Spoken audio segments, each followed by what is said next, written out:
Welcome to the Leveling Up Podcast, Episode 1. I'm VP Quinn, and with me is our newly minted blog manager, Josh. Hi.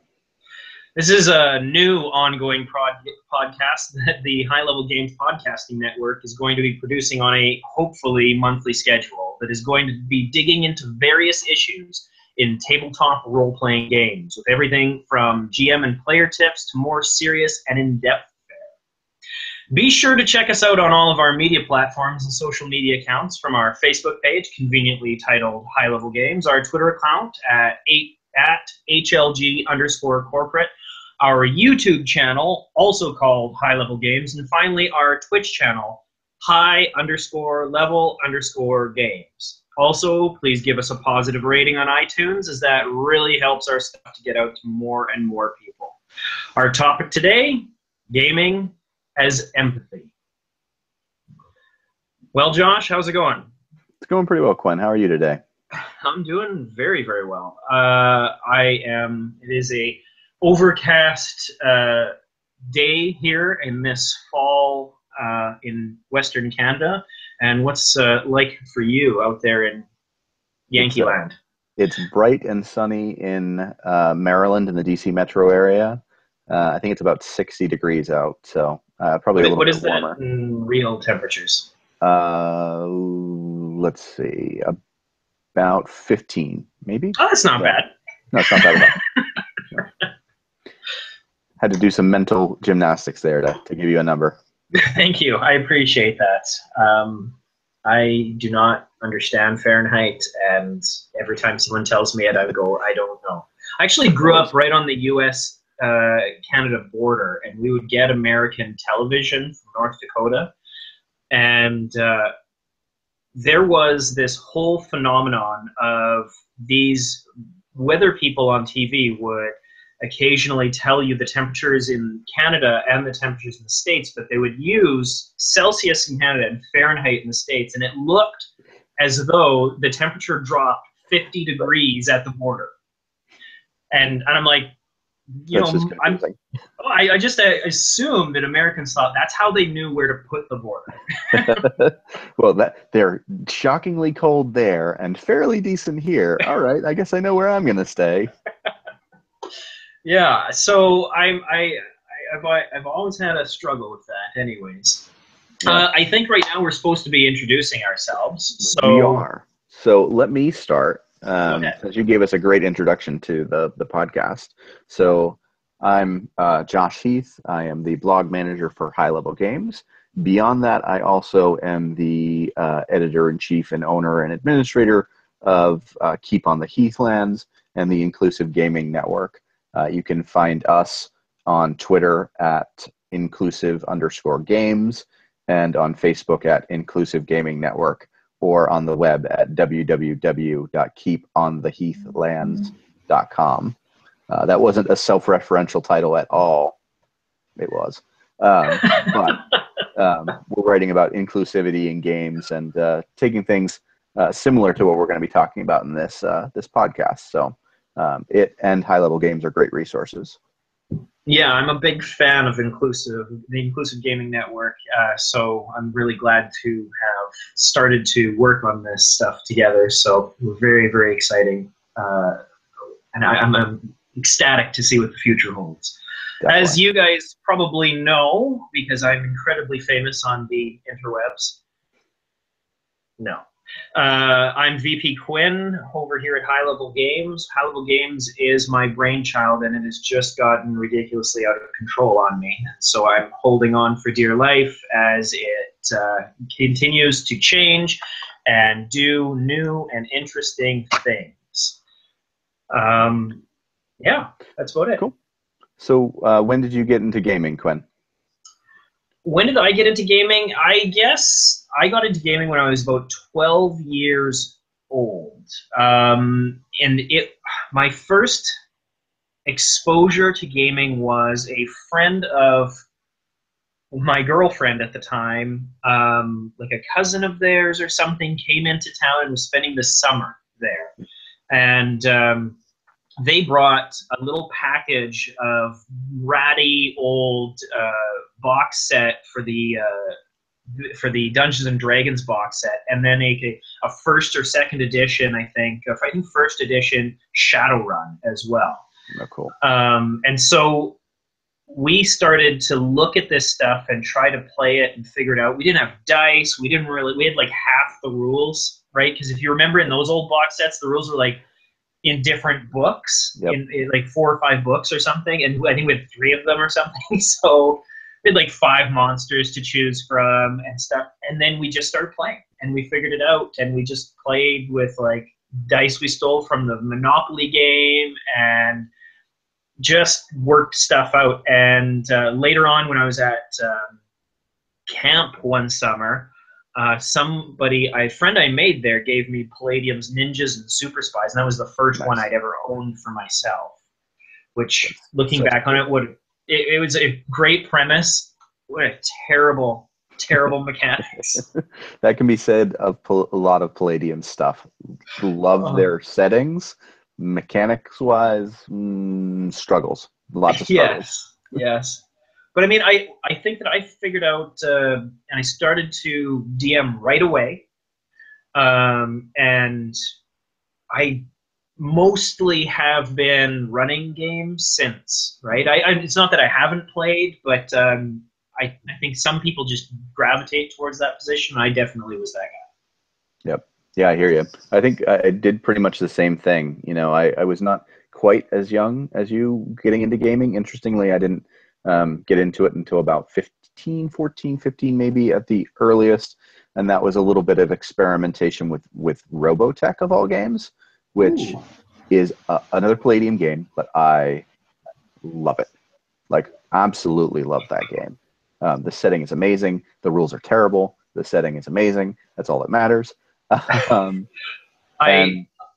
sorry to interrupt, but I want you to know that not only do I have a bunch of the Robotech Palladium books sitting on my shelf right now, but they've recently put up every episode of the old Robotech cartoon on Netflix, and my daughter and I are watching it together. It's awesome. I need to get into it. I haven't let myself dive into that hole quite yet, but it's going to happen soon because the show is awesome. So. Yes. And then from there, I went in a weird direction gaming myself. Instead of doing a lot of tabletop, I got into LARP, and not the fun, cool boffer LARP, but the Vampire the Masquerade, rock, paper, scissors, standing around and being dramatic and evil. But that's how I got into that because I was into acting, and it was awesome. And I got into I will say that I'll go to my grave saying that most people that make fun of those LARPs are insanely jealous. Absolutely. The reactions people have when they see some costuming stuff that comes out of those LARPs are like, wow, that looks like a ton of fun. And it is. So if you're listening or watching this down the road, go and look up an organization like One World by Night or Underground Theater or Mind's Eye Society and go and play some vampires because you'll enjoy yourself. Awesome. What are you playing right now? Oh, so many things. Okay, so we have every Sunday afternoon from 2 p.m. to 6 p.m. Game that we get together and we switch off. We alternate weekly. I'm running a D&D game bi-weekly that's set in Ravenloft and using the 3.5 rule system. Nice. Not because I have anything against like 5th edition or something, but we've been playing that game for probably a little over 3 years. We're playing through a series of adventures that are known as the Grand Conjunction. Mm-hmm. And it is pretty phenomenal and having a lot of fun doing that. I'm also playing in a Fate system game on the alternative weeks that may or may not end up being a actual play on our podcasting network here at High Level Games. And in that one, I'm playing in the Aether Sea setting, and I'm playing a goblin named Grill Zaz, who is a violent survivor as his high aspect, and his trouble is greedy as Trump. And so he's been a lot of fun to play, and he has a really high strained voice, which sometimes makes me dizzy if he has to talk a lot during the campaigns and stuff. I'm also playing Hero Kids. I'm running that with my daughter and her friend and her friend's dad occasionally. Maybe once every month or two, we get together and play that, and then they have like a play date and stuff like that because my daughter has really wanted to be involved in this stuff, and she really has enjoyed her foray into it. Hero Kids is a really good introductory, kind of straightforward dungeon crawly fantasy setting game for kids. Yeah, based on the article we that was on the website about that, I actually got a friend really interested in it, and he's going to try to get his. I think his son's 6, maybe almost 7, and he's like, I think he'd be the perfect age to get into this. I'm like, hey, dude, like I would run that. I would learn it and run that for you because I love corrupting the youth into this wonderful hobby. Yeah. And I know Monty Cook Games also has No Thank You Evil, which I've not really looked at that much, but some of the talk around it has become very interesting. And I think they've done some influential and interesting game design elements around scary topics and things like that, and issues of consent around kids that are worth unpacking, actually. I'm also playing on Roll20 on Friday nights. I play with another group. We had been playing a 5th edition campaign, and we're likely to start another 5th edition campaign, but one of our number has been away for a while. And so we've invited the heavy metal GM to come in, and he GM'd some 13th Age for us for a few sessions, just because we've never tried it before. We're just finishing that off, and then I'm kind of running the quick start rules of 7th edition Call of Cthulhu for them, and we did some of that last night with the classic, with the Haunting of the House, or the House. It's like a classic 5th edition starter adventure. And look how we can say classic 5th edition at this point with Call of Cthulhu. Like, that was Cthulhu. So long ago. It was the 5th edition, and you're like, yeah, it's such a great game, though. Yes, and I've never really been able to play it. Several years ago, I realized I had an H.P. Lovecraft hole in my education. Right, the shape of that hole needed to be filled by H.P. Lovecraft, and so I got a copy of his collected works and just started tearing through them. I had to quit reading his stuff after about a week and a half, though, because my mind was not doing so well. So the Elder Dark, just at the edges, you're like, it was great just old ones. They have something good to say to us. So I had to put it away for a little while, but I just love Lovecraft, and so when I got an opportunity to play Call of Cthulhu at a con here in Edmonton recently, Intrigue Con, I really enjoyed it, and I just wanted to try it out with some other people and just see if I could run it, and it's been really interesting. Nice, that's awesome. So those are all the games that I'm playing, I think. Well, I feel drastically like under-gamed comparatively. Let's see. I was running a game every Friday night. One Friday was Vampire the Masquerade. We were playing using the new Dark Ages 20th Anniversary Edition rules, which for any World of Darkness fans out there, if there is a single book in the 20th Anniversary line that you should have, it is that book. The Vampire 20th Anniversary Edition Dark Ages book is the best White Wolf book I think I have ever owned. And that is saying something because I own a lot of them. But it really, like, go out and buy it immediately because it's great. And we were running through the Transylvania Chronicles, which was it's the first time, I think it's the very first time I've ever used a published White Wolf, what do they call them? Adventure series. Okay. And it was awesome, except I set the game about 100 years prior to where the books were. So I was technically using the adventure module, but like homebrewing it all anyway, and hoping to get my players to go through the ages so we could get started with the book stuff. And then that game collapsed, which is a shame because it was going pretty well. And that was just, people having lives and needing to do different things. Mm-hmm. But right now, every other Friday, I run a Mage the Ascension game, which using, again, the 20th anniversary rules for Mage, which are also great, but that book is like 900 pages. And it's very, Right. yeah, it's huge. It's great. The game is great. The book is humongous, and it's hard to kind of figure out, like, this is how the rules work when you have to go through so many pages to figure it out. That being said, I know the game well enough that I can just kind of roll it, like run it, and then grab the book if needed to try to figure out a rule if and when we need to. In that game, I cannot say anything about the storyline because my players might listen to this, but it is awesome. We're dealing with lots of world-shattering stuff, and they are currently in the Midnight Circus, which is one of the coolest little supplements that White Wolf has. So it's kind of the gaming end. And I just ran a Chronicles of Darkness Mortals game for High Level Games corporate retreat recently, which was a ton of fun. It was a ton of fun. I got to play in that, and I hadn't played in any kind of Chronicles of Darkness ever before.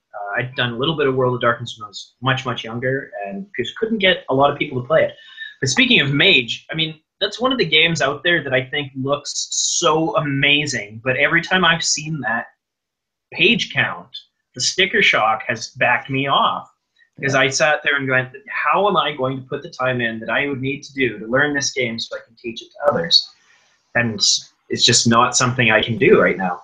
Yeah, the interesting solution to that I suggest to people is to actually get a copy of the revised version of the game, read through those rules, don't even read the setting stuff, just read through those rules, and then get the 20th anniversary edition, read the setting stuff, which is only the first like third of the book, and then you've got enough to run a game.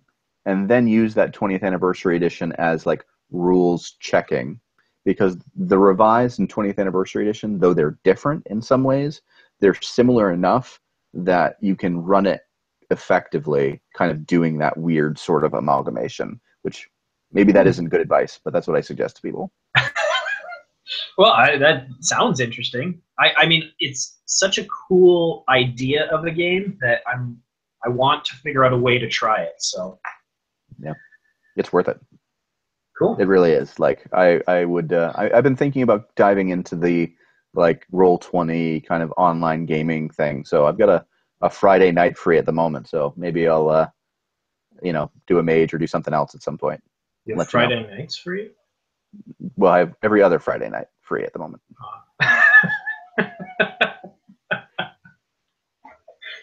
You almost talked yourself into a spot at my table.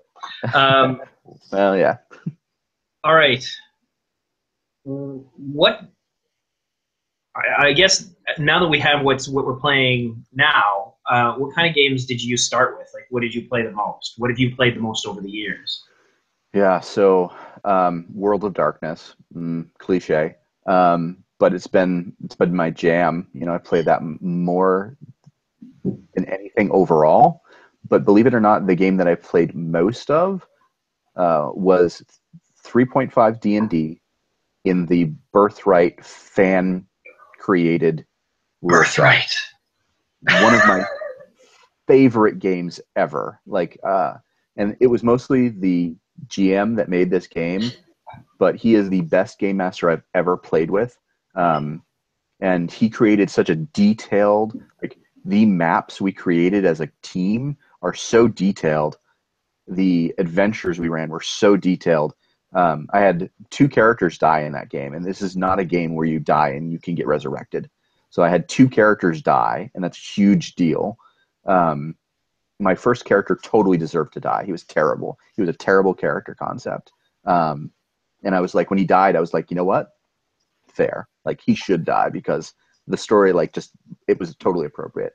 And then the second character, I was playing like this high-flying adventure, like rogue who was in charge of the largest duchy in part of our like United Kingdoms. And I'm totally telling the story terribly.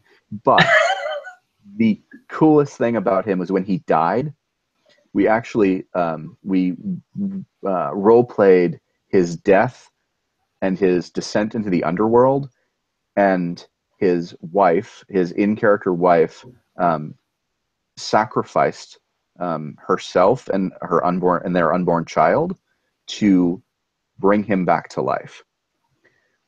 And that process of bringing him back to life and then imbuing him with another goddess's power, which, again, I'm telling this story terribly, was the most emotionally powerful gaming session I have ever experienced as a player. And this is in Birthright. This is in D&D. This is the game that most people think, that's not like the emotional game. That's not the deep game. And it's like, that was the deepest game I've ever played personally.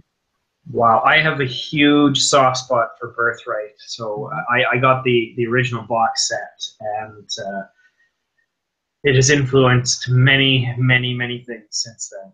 Yeah, it's such a great game. So well written. The domain rules are awesome. Even in the second edition AD&D, which is not perfect, like it's still good, and it like gives you so much to work from.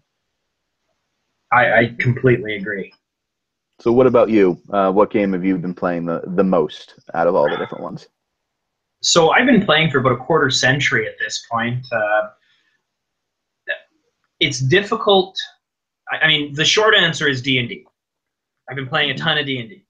I think that I played second edition, and I held onto and gripped second edition AD&D for a long time after third edition came out, and then 3.5. And I was definitely the old grognard that was sitting there. A lot of my friends are like, "Well, we're gonna go third edition. Armor class makes sense now," and I was just like, "Can't figure out Thaco. I don't want you in my game, right?" And just, or is it Thaco? Some people I've heard pronounce it Thaco. It's Thaco. Anyone tells you it's Thaco, I don't know what they're talking about. What's that pronunciation?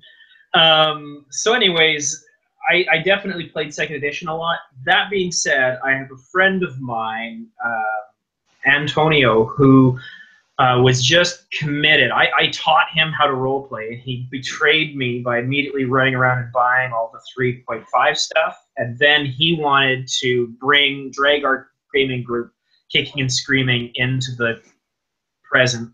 And so he did, and he got everyone playing 3.5, which led to him DMing a 5-year campaign that was ridiculously epic. And then following up, I was like, I really want to play Ravenloft, and so since 3.5 is the one that everyone knew, we stuck with 3.5.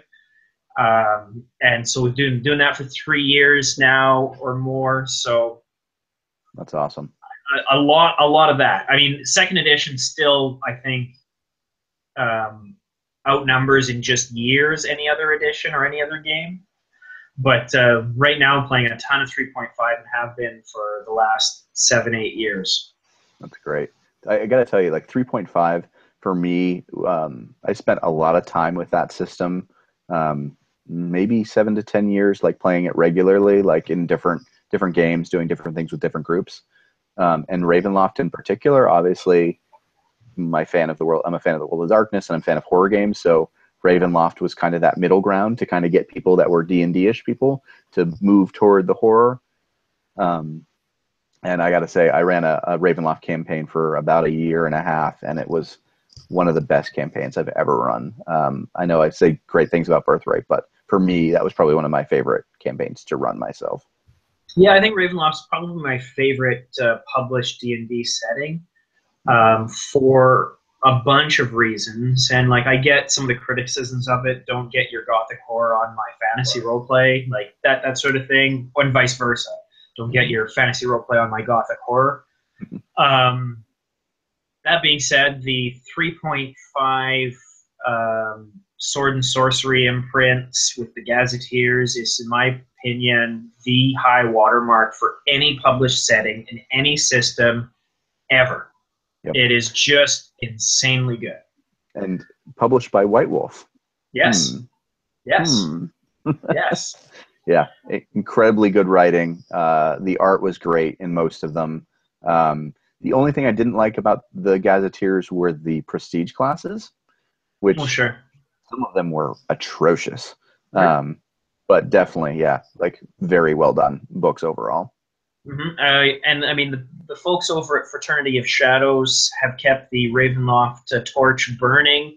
There is an insane amount of material over there that I still use to this day, which includes Pathfinder conversions, Savage World conversions. They were doing a 5th edition conversion for, I think, a year and a half before Curse of Strahd was released. Cool. So, I mean, they're in my opinion, the go-to place for all things Ravenloft. Yeah, I've checked out some of their stuff, and they definitely have some cool stuff. I was actually working on a small piece for their most recent publication, but I decided not to push through with it. I'm like, you know what, this is not going to look the way I want it to. So I got like 2/3 of it done, and I was like, okay, let me scrap this, put it aside, and I might throw it over to them next time they're doing one of their gazetteers or whatever they call them. Quoth the Raven or something. Yeah, Quoth the Raven. Yeah. Which is cool. That's such a cool little publication. Oh, I love the internet. It's amazing. Yeah. So let's move to like the next question. And we're doing questions because it helps us kind of focus what we're talking about. So we've talked a little bit about what kind of games we like to play, but let's talk about like genres and themes. Like what kind of genres and themes do we like to play through?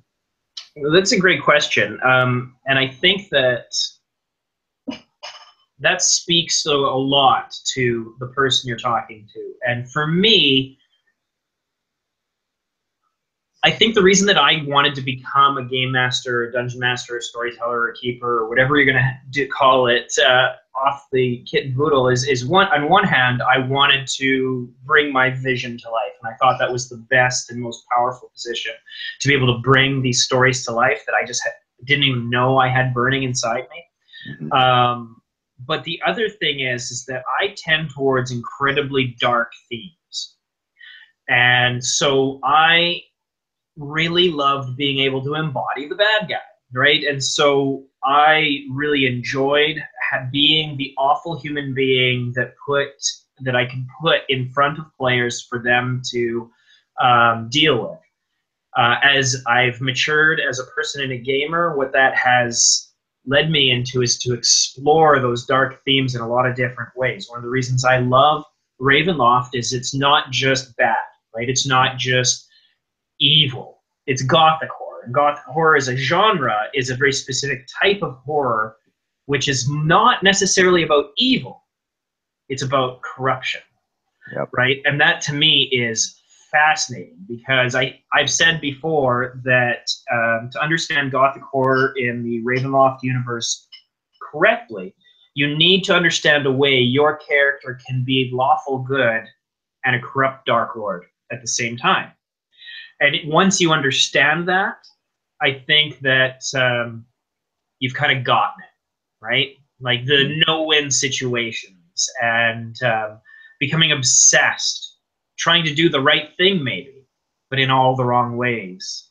Or the implications are just too terrible to behold, et cetera, et cetera, et cetera. I really enjoy those things. So as far as genres go, I have that going on, but I also have I'm a hopeless romantic at heart. My favorite comic book characters are like Thor, Superman, Captain America, and Captain Canuck. And I just really enjoy those sorts of things. So I love seeing the Boy Scout. I love seeing the light, the pinpoint of light in the sea of darkness. Mm-hmm. And I love seeing what that looks like, and people that won't compromise when everything goes to hell, and people that look out across the entirety of the pressures of society and culture and say, no, I'm going to do the right thing regardless of the personal costs. I think that's a really compelling story for me. Mm-hmm. And so I tend to play in games that have incredibly dark, gritty themes, but at the heart, there's a heroic, epic undertone. Those are the things that I like the most, right? And I can veer off into other things for a little while, but I think home for me is there. So, me too. I think Ditto. Yeah, it's hard to really like add a whole lot to that. That's a little bit different. I think my main difference is wanting to, as a storyteller, provide my players an opportunity to see reflections of themselves. This is one of the themes that I like to build into all of my games, is that every character that my players play is going to be, to some degree, a reflection of who they are. And I want to reflect through the story things about themselves that they don't realize. Good things, bad things, wonderful things, terrible things. They're going to see slightly reflected back on them, and be able to recognize that, play through it as a character, and then decide this is something that I'm going to change, keep, grow, empower within myself from that. That's been the power of gaming for me, is to be able to be really self-reflective, and I try to utilize that mood within the games that I construct. As far as genre, I like gothic punk, obviously, because that's the world of darkness. But on top of that, I really like, I enjoy splatter horror, which not a ton of people are huge fans of, but I use it sparingly. Pretty much 1 in 7 games will have a very splatter horror type story for that night. So, for example, and this is going to be a little dark, I ran that Ravenloft game I mentioned before. There was one game where they went into this house that was constructed out of living bodies, and they had to pass through sphincters to get farther into the house, and they had to end up killing the house, but they had to pass through its most inner sphincter to get to the heart and destroy the heart from inside. That was a night of blood and guts and feces and lots of other fun things throwing about. So occasionally I really enjoy that sort of visceral splatter horror. Oh, absolutely. Very Stephen King-esque situation, right? I mean, I've often said Stephen King doesn't do horror very well very often, but man, he can do a 3-page description of a murder scene that will curl your hair. Exactly. Absolutely. That is dark as hell. Yeah. And I think the interesting thing is that most of the time the characters that I have my players playing, they're super, like, they want to be super heroic, even if they're like dark characters, even if they run into these scenes and they're immediately repulsed by it, and they retreat into the I want to be better than this thing around me from that. So I think like those situations allow people to realize like even the darkest character you're playing can be a hero if you put them in the right situation to see like, I'm not this. I want to be better than this. Yeah. I think that's fantastic. So also, I'm likely to steal the sphincter play thing.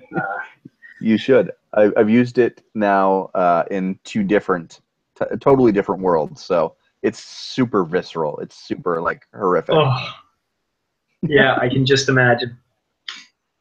So why do you play these type of like horror games for you, like the gothic horror? What about that kind of is interesting to you?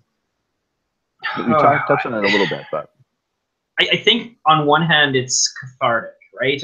In the sense that I think that in most human beings, in all human beings, I'll say, there is a darkness. There is a fear of the things that go bump in the night, whether or not you think those things that go bump are supernatural or even worse, your neighbors. Mm-hmm. And I think there is a recognition amongst most people that there are dark forces at work. They can be blatantly banal and human, but I think there's still darkness. Mm-hmm. I think that one of the most interesting recognitions needs to be, however, that darkness that you are often fighting against is not an external force, but it's a shared human force. Yep. And exploring that for me has been really, really interesting.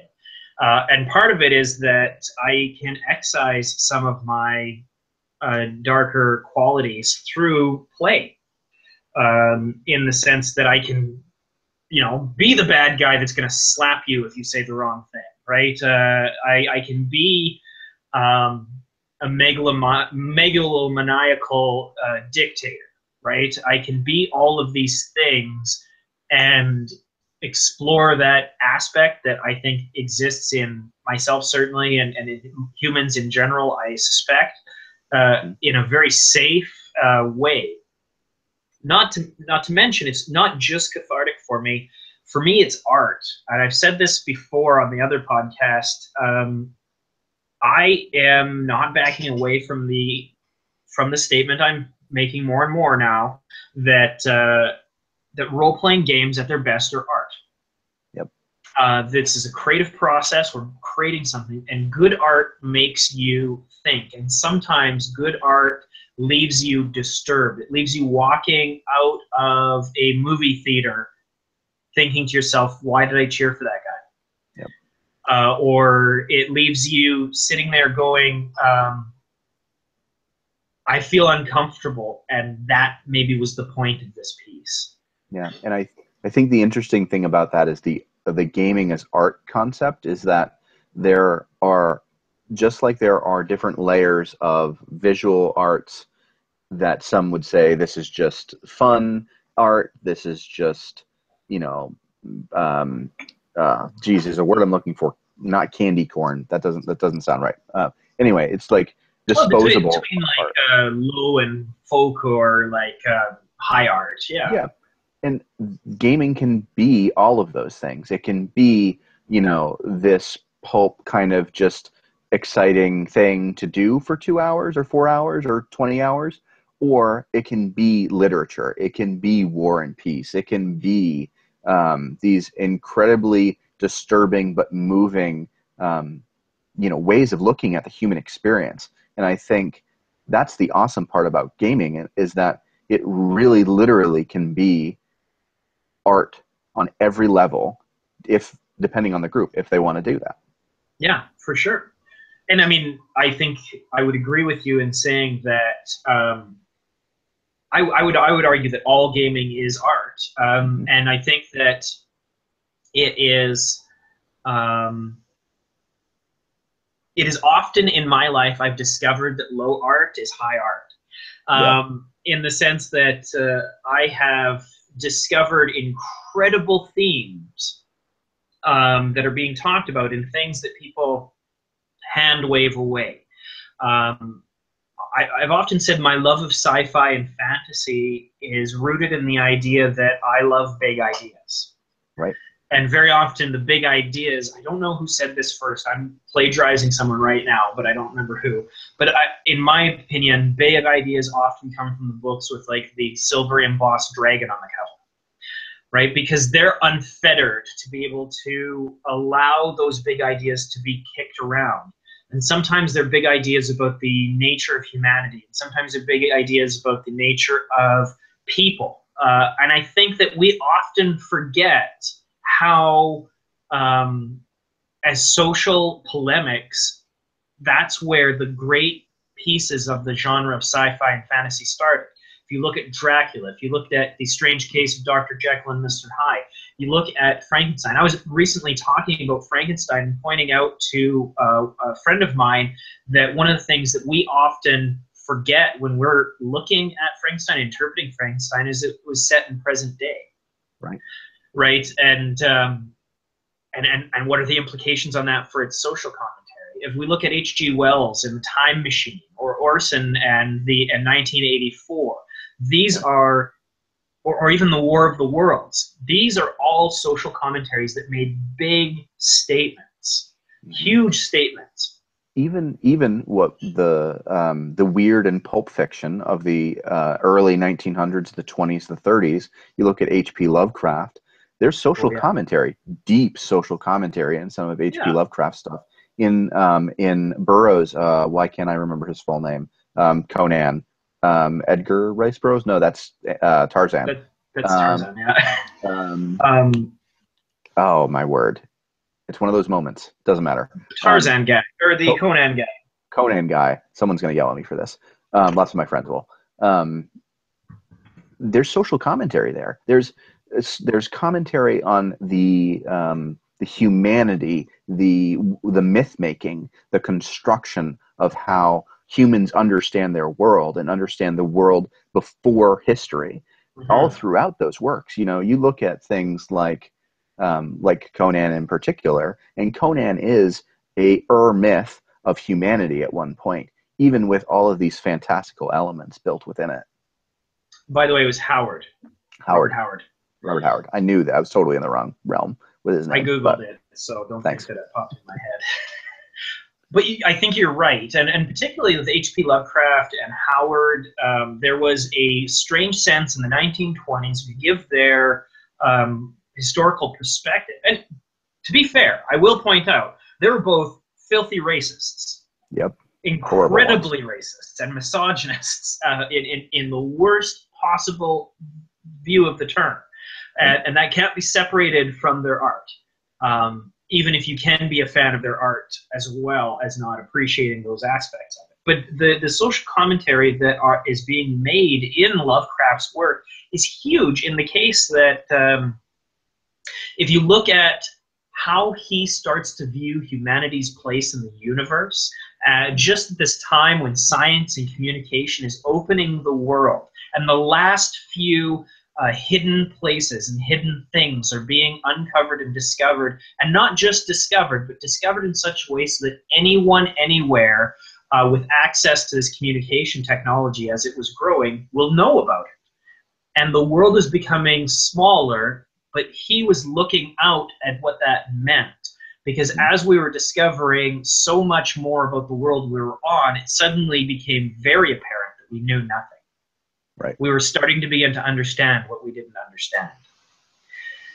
So let's transition from this discussion about gaming as a high form of art, or as a form of art, as a form of social commentary, to our discussion on gaming as empathy, and gaming being able to be used to make us more empathetic, perhaps, or it's something that drives people that are particularly strong with empathy into it. I guess let me ask you a question as a way of starting this conversation. Why do you think empathy is something related to gaming? I think that we've been touching on it a lot, in the sense that it is the artist's action. It is the actor's action, a role within role-playing, to try to put yourself in the shoes of somebody else and take on a character and try to understand who that person is. Now, some people do that only insofar as it allows them to stab the orc. And awesome, right? You're still putting yourself outside of that because that's not part of your typical experience, at least as far as I know. To the point where with fully immersive live action role playing, where you're getting costuming, you're getting fully immersive, or as immersive as possible, groups of people together that are taking on entire societies, and maybe even finding a place that evokes a certain thing and trying to get really deep into somebody else and something else. You have to put yourself in that perspective. Every single time you've ever heard at the table, it's what my character would do. Mm-hmm. Right? You are acting in empathy. And especially, I have a general rule at my table that I want your next character not to be like your last character. Right? And I mean, I think a lot of people have like their default, this is what I'm comfortable playing person. And I don't think that's a bad thing. But if you've played the Paladin for 5 years, it's time to play the selfish mage. Right. Play the sorcerer. Right. that loves being out front and being charismatic rather than the paladin that hangs back and broods and thinks about the moral choices going on. Exactly. Just challenge yourself to do that, because I think that every character that you play, I think, is an aspect of yourself. I think you're bringing alive some part of you, whether you know it or not. And I think it's a beautiful thing. I think that every time somebody says... Oh, so I'm sorry, I just want to cut into that a little bit. It is an aspect of yourself. It has to be. Every character you create, you're playing it. So parts of you will shine through it. But sometimes I think in the character creation process, you'll look at other people or other things or other media, and you'll say, that's the thing I want to reflect. So you often, like in my character creation process, I usually go through a couple of different steps where I look at I don't want to say a stereotype, but I look at a large picture of something, and then I dive in and I say, what are their motivations from here? What are the things that drive them? What are their goals? And at that point, it's not me that I'm reflecting, but something outside of myself that I'm reflecting. But then aspects of myself get built into that character as we go through the playing process. Well, I would certainly agree. I think that even when you're mirroring something that's not you, there is an empathic piece to that process. Yep. Because you understand the other through the lens of self, right? In the sense that I may not understand why someone uses child soldiers in their fight, in their war. I don't understand that. I'm revolted by that. And if I wanted to, as a DM, have a character that did that, because I wanted to have the person you're fighting be revolting, and put the moral choice of, okay, you're fighting children. What do you do? What is the moral choice is huge there. If I wanted to do that, I have to somehow bring that to life in a way that's believable. Yeah. And whether or not that is touching on something inside myself, or whether or not that is touching on something inside myself and then doing the opposite. You know, what would Quinn do in this situation? Okay, I won't do that. I mean, I think that even that allows a certain amount of empathy. Absolutely, because you're digging into motivation, and understanding motivation is a key part of being empathetic to someone. You know, when you're talking to someone and you're trying to empathize with their situation, you are looking to understand why they're doing something. If you're in an argument with someone, and you're trying to resolve that argument, you want to understand what the core part of their anger is. So you're asking them questions often, you know, what is the thing that upsets you that brings us here? So when you're creating a character, you're doing the same thing. You're saying, what is it that's driven you to make these decisions that kind of explain how I'm using this character in this world that I'm in? And I think your child soldier's example is one good form of that, but even something more simple like this person is at a nightclub. Okay, why is this person in a nightclub? Well, this person is a vampire, and they feed on people that go to this nightclub. That's their regular feeding zone. The reason they do that is they enjoy the cover that music provides for their feeding. But they like music covering their feeding because they're from 1700s France, and they didn't have this same sort of loud, powerful, beating heartbeat music. And it's something that they really, that reminds them of their humanity. It makes them feel alive temporarily.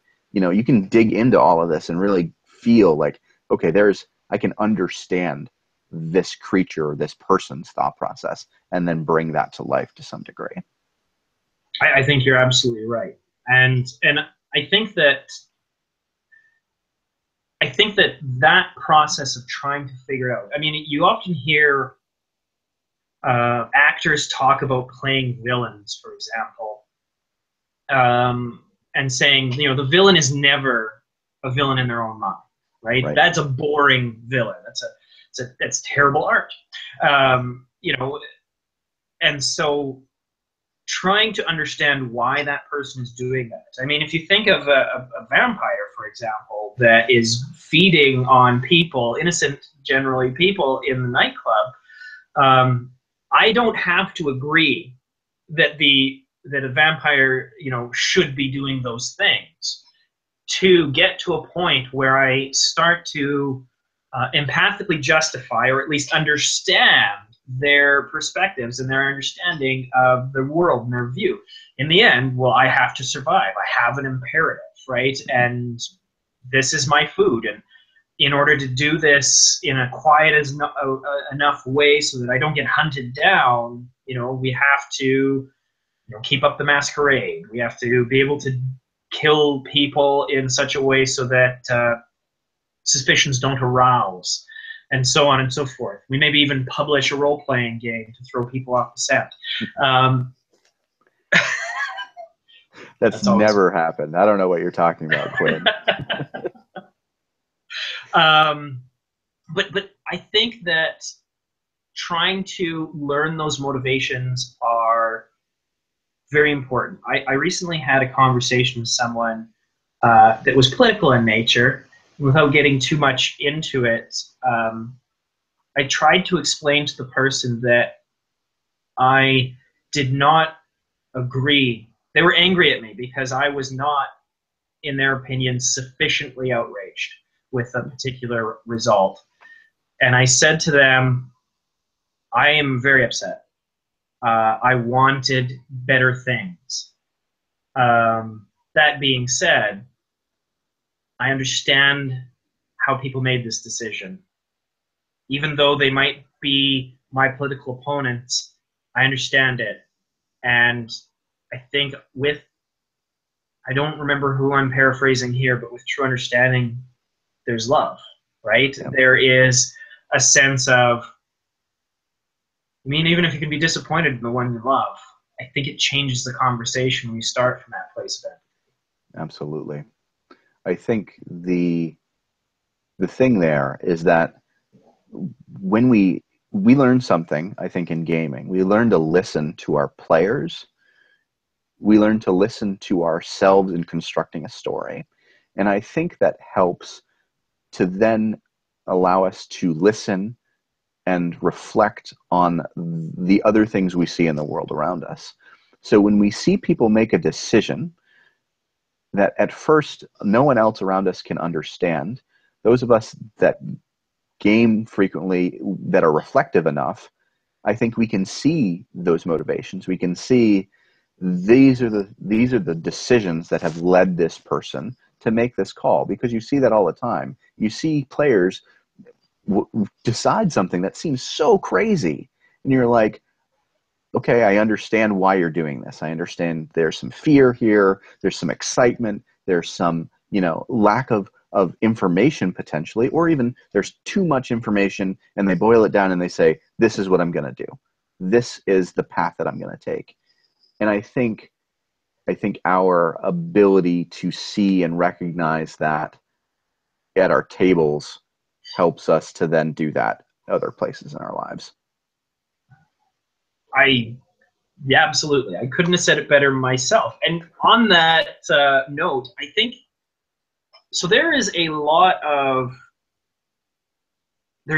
of work studying gamers, particularly a lot of this academic work was done, you know, earlier on when gaming was just starting to be a thing, right, in the 80s. And just to throw out a few examples at you, there's in Psycritiques, there's Organizational Dungeons and Dragons as a study. Carter and Lester did Personalities of Players of Dungeons and Dragons and Psychological Reports. I know that Durenard and Klein did Alienation and the game Dungeons and Dragons and Psychological Reports. Dowse and McManus did the Personality of Fantasy Game Players in the British Journal of Psychology. co-opting culture and power, and sociology and culture was done by Garrick and Carley. And in the popular culture, Lancaster did, do role-playing games promote crime, Satanism, and suicide among players as critics claim? Short answer, no. And then Armando in Psychology in the Schools wrote Emotional Stability Pertaining to Game Dungeons and Dragons. And then David Waldron wrote Role-Playing Games in the Christian Right, Community Formation and Response to Moral Panic in the Journal of Religion and Pop Culture. So this is more recent, 2005. And then you have Zayas and Lewis that wrote Fantasy Role-Playing for Mutual Aid in Children's Groups, a case illustration out of social work with groups. I mean, there was a ton of interest in these topics, right? Mm-hmm. Because I think we have a hangover a little bit in the sense that gamers were and are perceived as completely detached from society. And socially inept, like incapable of being basically social. Exactly. Which is shocking when you even give it the moment's thought, because they have to get together in groups to do this. Right. But it is interesting that these studies essentially found over and over and over again that there is no difference really between gamers and anybody else, mm-hmm. right? On almost any level, there's no real statistical difference, right? There's no higher amount of criminal behavior. There's no higher amount of mental illnesses. There's nothing, no differences. No higher instance of Satanism. And in fact, religiosity is much lower in the gaming community today than in the European, Canadian, or American averages. That sounds like a great topic for another day. Let's talk about that. We will, definitely. That being said, one thing that a couple of studies touched on was gamers tended to score higher in empathy. Now, without confusing correlation and causality, that raises an interesting question. Does gaming make people more empathic? Or do more empathic people become drawn to gaming? I don't know what the answer is, but it's an interesting question, right? Does the practice of continually putting yourself in the shoes of other people, does that make you more empathic as a person? Does that make you have the ability to look at situations, look at people, and figure that out? Or just because that's something that appeals to you to do anyways, does this give you a format to do that? Or is it a combination thereof? And I think an interesting segue, connected point to that is this literature on simulation, which you talked about, the literature specifically on role-playing games, like actual studies on role-playing games and people, and the kind of the psychological profile of that. But there are 100,000 articles, not that many, there are probably like 50, on simulation. That's academic 100,000. Right. So, and I pulled this up because a professor of mine, a dear professor of mine who just passed away, wrote a lot about simulation. In her article, Reality Imagines the Choice to Use a Real-World Case in a Simulation by Dr. Langfield. Look it up. It's amazing. The reason I bring this up and simulation literature up is simulation literature, usually from an education standpoint, says that doing simulations of political science or historical events teaches people deeper information than they would otherwise just learn from a lecture and a test. So simulating those sorts of events, historical events, political negotiations, teaches people more than simply talking about the topic. That seems obvious from a learning development standpoint. That's how we teach people at work. We get them to do something in a mock scenario so that they will be better at it down the road. role-playing games do that same, or can do that same thing. If you learn to be a positive, adventurous, empathic person through gaming, you can do that in real life. You're faking it until you make it effectively. So I think the value of simulation in gaming cannot be overstated, is all I'm trying to make the point of.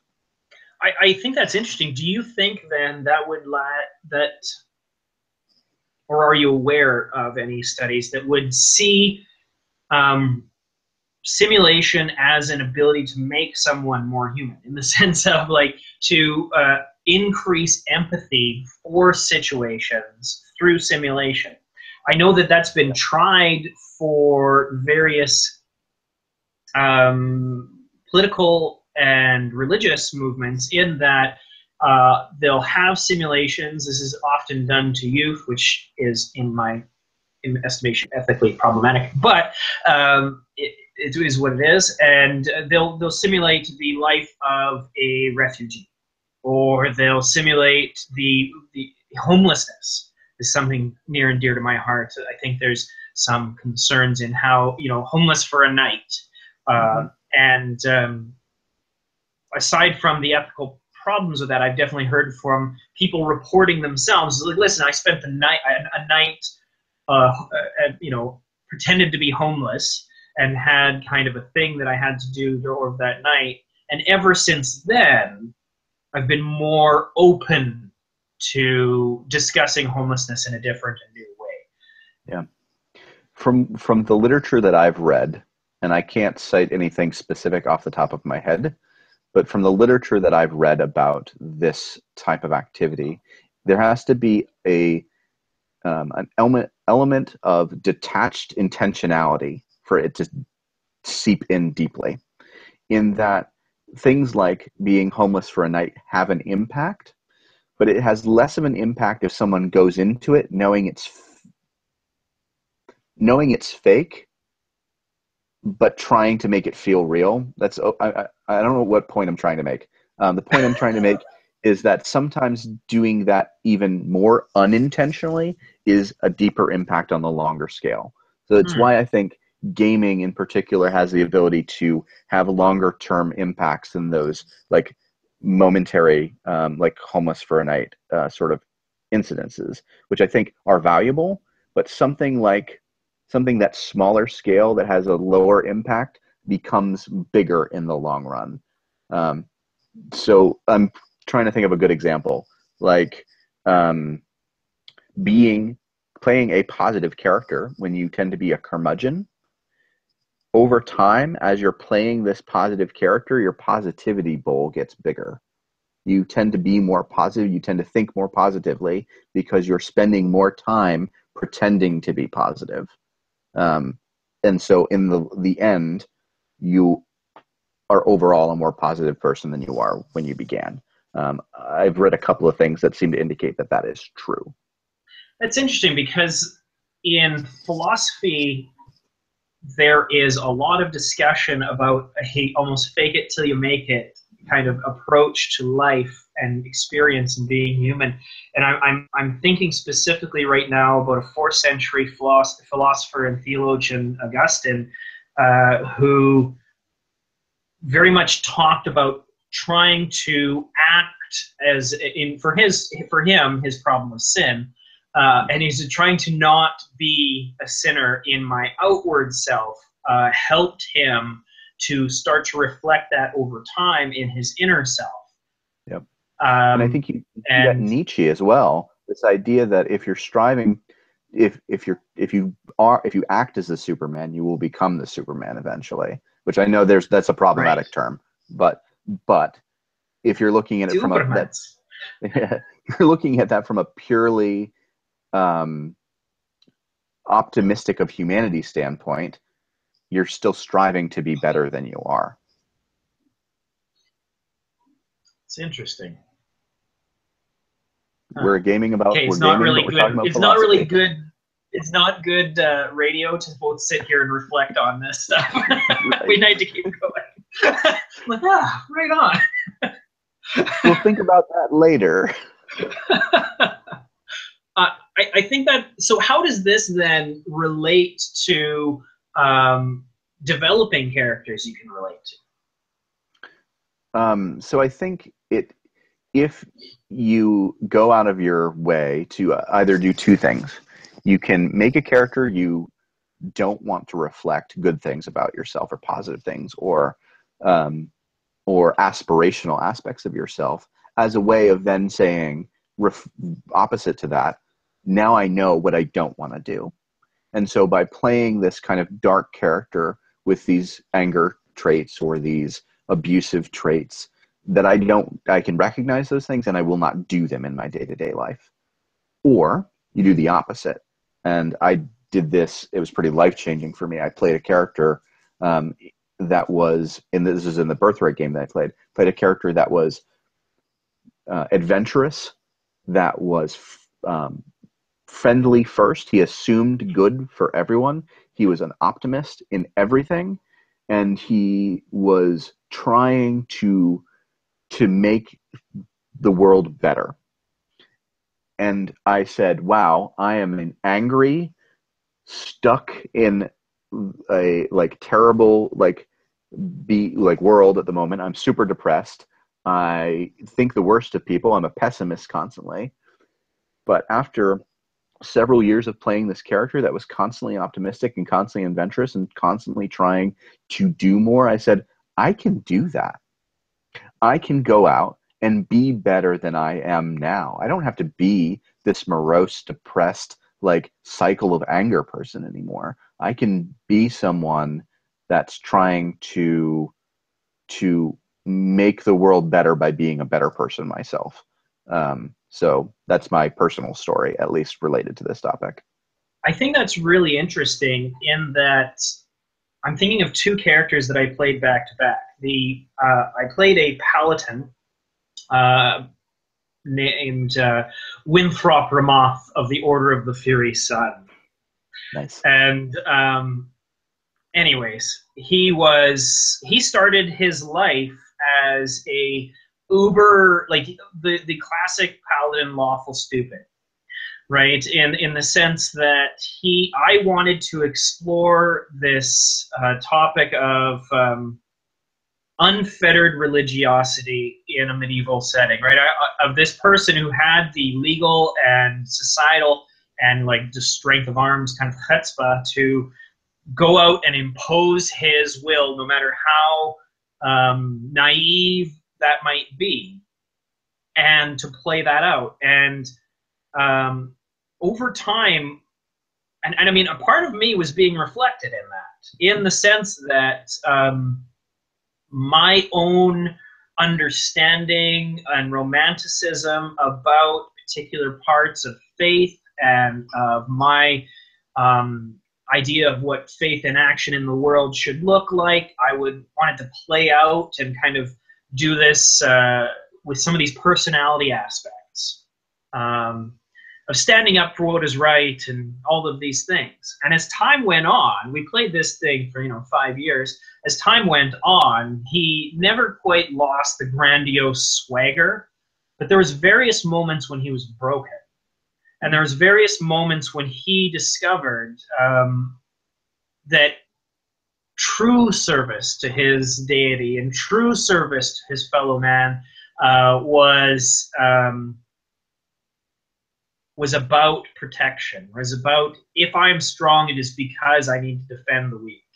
If I am loud, it is because I need to speak for those who are silent, right? True heroism and true bravery is in mercy and largesse and these things. And he kind of, he essentially founded what he called the Order of Malak, which was like a fantasy version of idealized Jesuits, I think.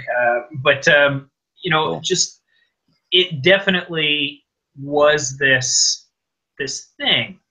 But as time went on, I definitely not only started to explore parts of my personality that were maybe blossoming anyways, but I was able to tear them open a little bit and exercise them as though they were muscles.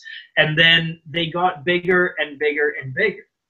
But during that time of my life, I was going through some occasionally quite dark things, and life-changing things, and changes in career, and stuff like this. And so the character I followed up with was a mage named Drek, who was a selfish bastard.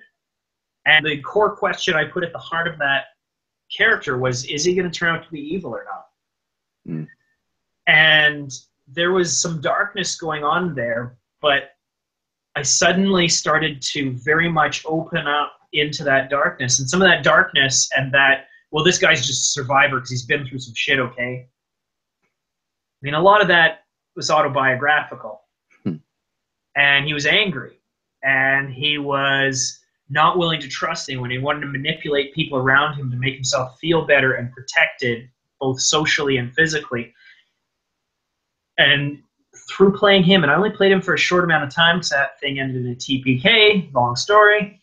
But in that, I started to discover that he came from a place of fear and pain, right?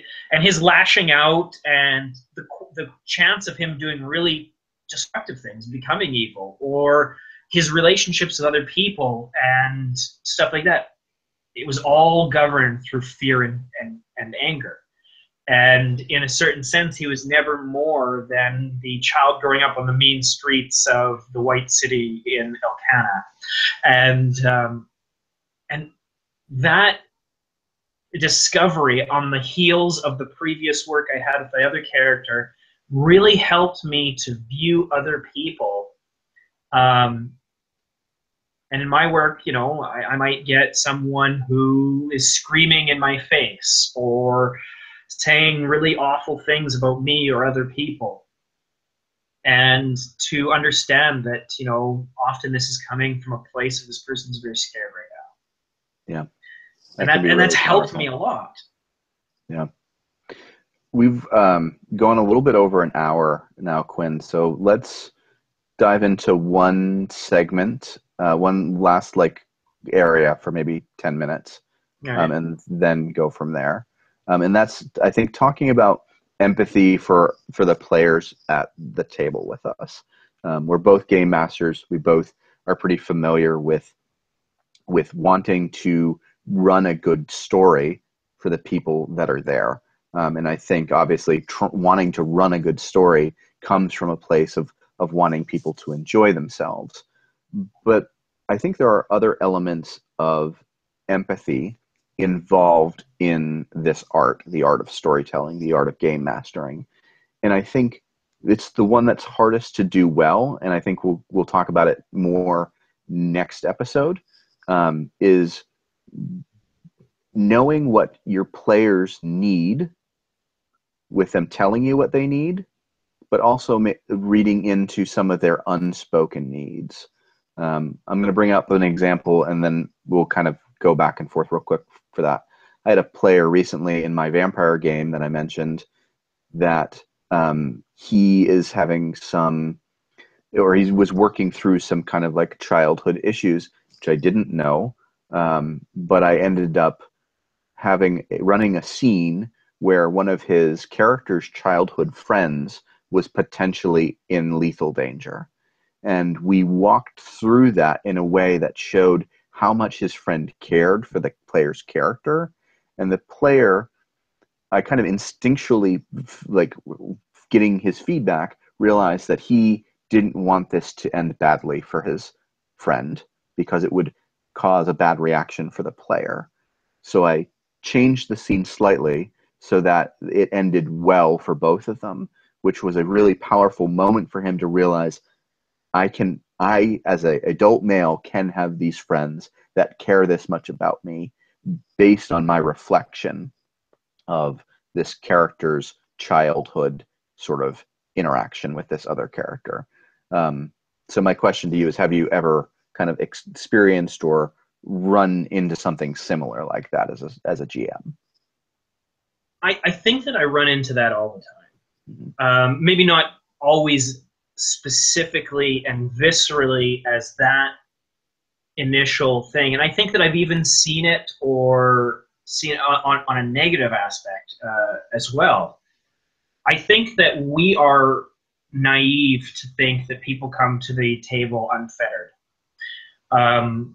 Our tables do not exist in a vacuum, in the sense that people are coming with baggage, they're coming with their days and their cares and their worries.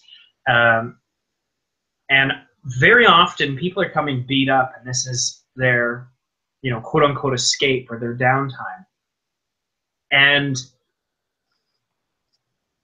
when we're dealing with situations in gaming where players, I'm going to back that up. I lost that sentence. You'll hear me say this over and over again. So those of you that do listen to our podcast, I'm sorry. Gaming, when done well, is fictional people in a fictional world doing fictional things.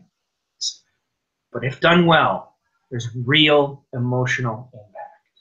Yep. And it's what often people who don't game don't get.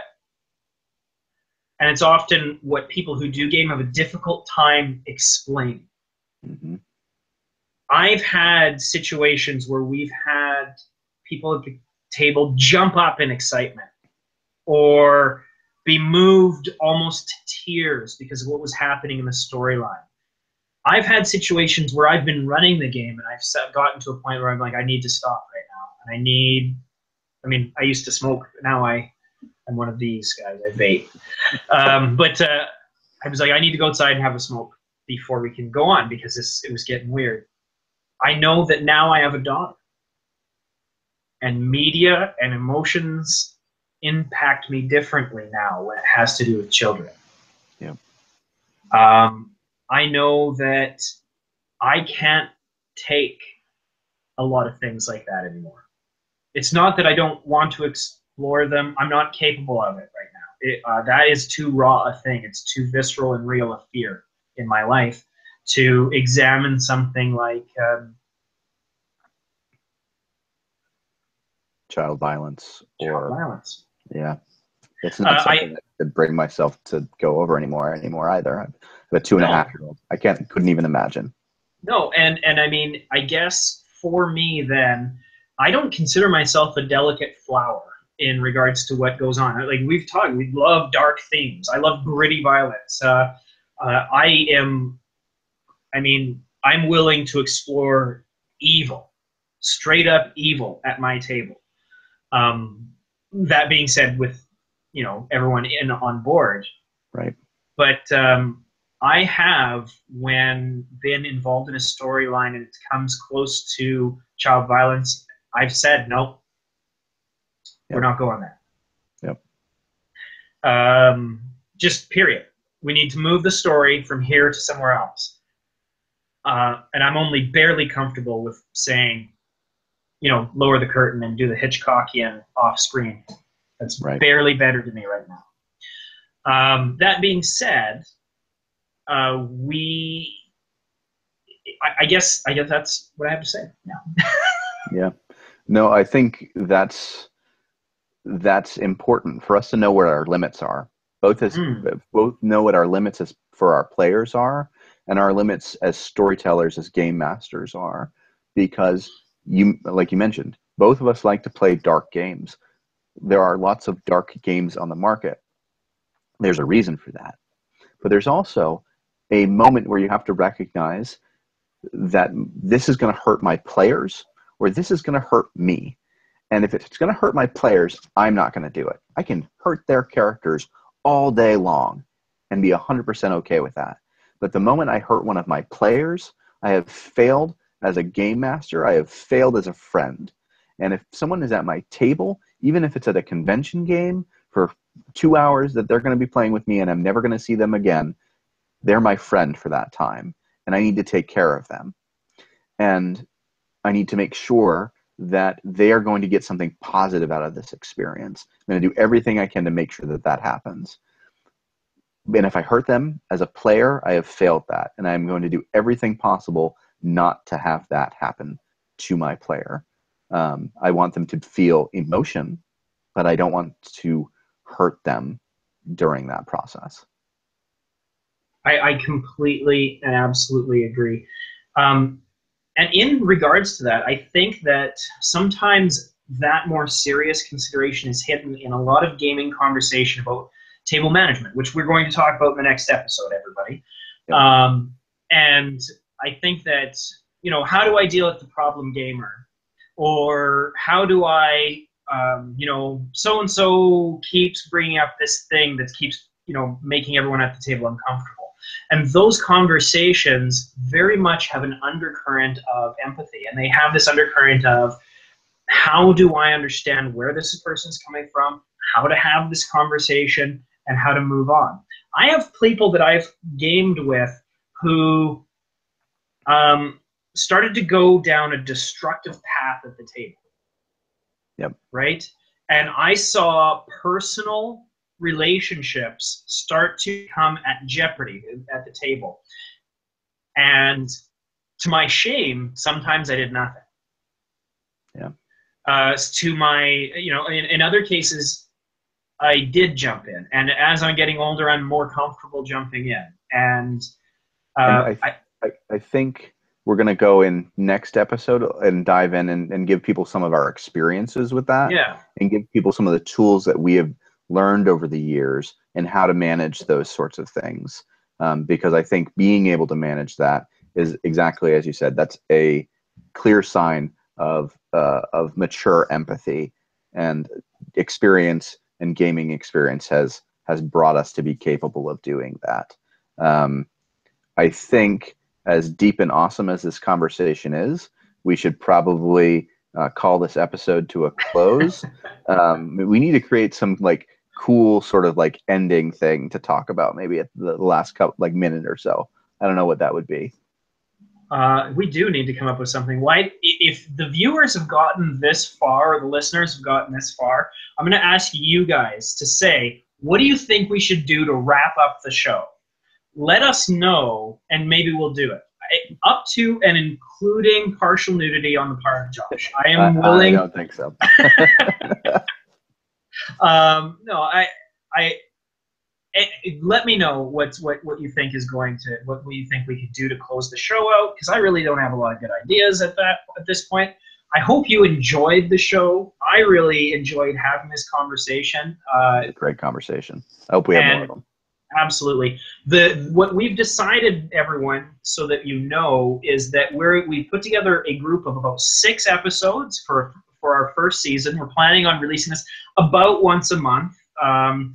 It's going to be here on YouTube. We're hoping to put it up as a podcast to download on iTunes, on the High Level Games iTunes feed soon. And the next one we're going to be talking about is going to be table management. And that is very much going to be a conversation about what to do with these problem gamers and stuff. And we felt that that topic was very much suggested by this topic. Absolutely. All right.